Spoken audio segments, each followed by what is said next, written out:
So we're looking at the adrenergic antagonist drugs.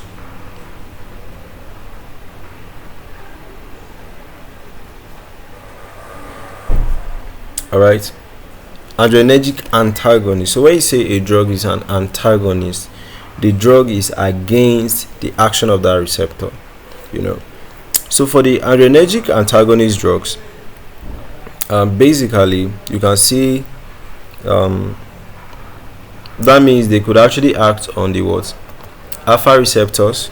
They could also act on the beta receptors. Okay, so for the adrenergic antagonist drugs, they are also known as sympatholytics. So they are medications that block adrenergic receptors. Alright, so they are against the function of these adrenergic receptors. So this will now prevent the effects of epinephrine and norepinephrine. So these drugs are widely used to treat any condition that is basically making those adrenergic receptors to be overactivated.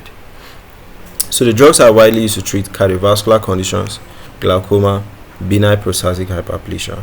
Alright, so classifications. Alright, we said adrenergic receptors, that's like all the adrenergic receptors. So coming down to the different types of adrenergic receptors we have will have drugs have receptors like alpha blockers. Alright, alpha 1 or alpha 2. Alright, beta blockers, beta 1 or beta 2. So examples of drugs are here. Alright, and the examples of common issues you can basically use those drugs to treat are also here. I advise you to actually pause and have an in-depth look into this. Then you have the mixed blockers, which will act on the alpha and the beta. Then you have the ones that could basically act on the central nervous system alone.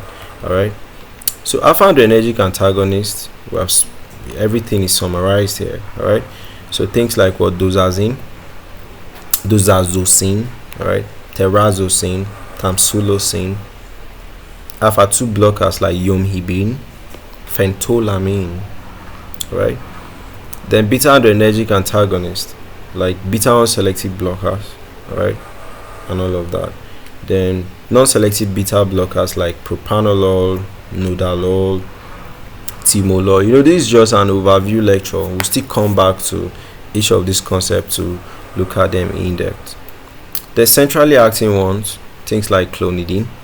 Alright, so for their general side effects, on the alpha ones, they could actually cause orthostatic hypotension, dizziness. While for the beta ones, it could cause bradycardia, fatigue, bronchospasms. For the central acting ones, they could cause you to want to sleep, dry mouth, rebound hypertension. So clinical insight is they're actually essential in managing all those high blood pressure issues, heart diseases, urinary issues. Alright, so I think that's it for this broad talk on adrenergic antagonist drugs.